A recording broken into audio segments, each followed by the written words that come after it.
जय हिंद दोस्तों, मेरा नाम कुलदीप कुमार है और मैं स्वागत करता हूं आप सभी का अपने चैनल में। भारत एक बहुत बड़ी डिफेंस डील करने जा रहा है। भारत 114 लड़ाकू विमान खरीदने की डील करने जा रहा है, जो कि करीब 1,30,000 करोड़ रुपए तक की होगी। इस डील के बाद भारत की वायुसेना बहुत मजबूत हो जाएगी। आइए इस पूरी खबर को विस्तार से जानते हैं। आप सभी को पता ही होगा कि कुछ वक्त पहले ही भारत ने राफेल खरीदा था और ये डील 60,000 करोड़ रुपए तक की हुई थी। भारत ने 50,000 करोड़ में तेजस की भी एक डील की थी, लेकिन अब भारत 1,30,000 करोड़ रुपए खर्च करने जा रहा है। अब आप सभी के मन में ये सवाल आ रहा होगा कि हमने हाल ही में बहुत सारे हथियार खरीदे हैं। हमने अपाचे हेलीकॉप्टर खरीदा है, चिनूक खरीदे हैं, हमने सबमरीन खरीदी है और भी बहुत सारे वेपन्स खरीदे हैं। तो क्या भारत को अब फिर से इतनी बड़ी डील करने की जरूरत थी? तो मैं आपको बता दूं, हाँ, हमें इस डील की बहुत ज़्यादा ज़रूरत है, क्योंकि हम जहां अभी रहते हैं वहां हमारे दो पड़ोसी देश चाइना और पाकिस्तान हमेशा हम पर आंख गड़ाए हुए बैठे हैं कि भारत कैसे कमज़ोर हो और हम इसका फ़ायदा उठाएं। इसलिए हमें इस डील की ज़रूरत है, क्योंकि एक बात कही गई है कि दुश्मन तब तक शांत बैठता है जब तक उसे ये दिखता है कि सामने वाला कितना सक्षम है। बॉर्डर पर शांति तभी रहती है जब हम युद्ध के लिए तैयार होते हैं, क्योंकि बॉर्डर पर स्थिति काफ़ी नाजुक बनी हुई है। अगर ऐसा ना होता तो भारत इन रुपयों का इस्तेमाल और कहीं भी कर सकता था, लेकिन अब भारत को अपनी डिफेंस को बहुत ज़्यादा मजबूत करने की सख्त ज़रूरत है। अब आपके मन में ये भी सवाल होगा कि हमें अगर एयरक्राफ्ट चाहिए तो हम इंडियन कंपनी HAL को ऑर्डर दे सकते हैं। देखिए, तेजस बहुत अच्छा एयरक्राफ्ट है, इसमें कोई शक नहीं, लेकिन ये लाइट वेट एयरक्राफ्ट है। ये 4.5 जनरेशन एयरक्राफ्ट है, इसमें एडवांस रडार भी है। ये सब बात सही है, पर अब हमको चाहिए एक मल्टी रोल कॉम्बैक्ट एयरक्राफ्ट जो कि हैवी वेट के साथ साइज में भी बड़ा होगा और उसमें ज़्यादा से ज़्यादा हथियार ले जाने की क्षमता होगी। इसलिए हम अब दूसरे एयरक्राफ्ट की तरफ देख रहे हैं। आपको बता दें कि आज से बेंगलुरु में एयर इंडिया शो होने वाला है। इस शो में दुनिया की कई कंपनियां आएंगी और अपने एयरक्राफ्ट को प्रदर्शित करेंगी।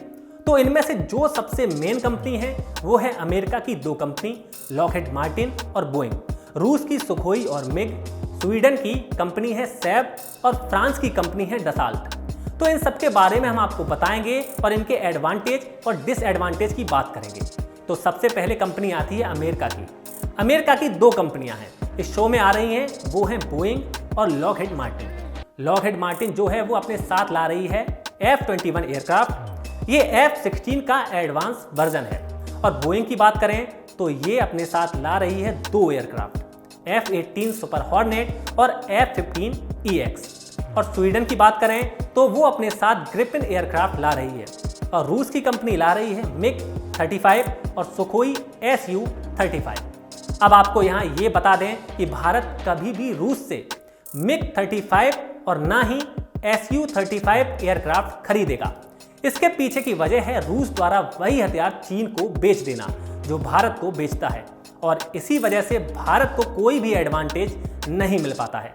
अब बात करते हैं स्वीडन की कंपनी सैब के बारे में। तो भारत स्वीडन से भी एयरक्राफ्ट नहीं खरीदेगा।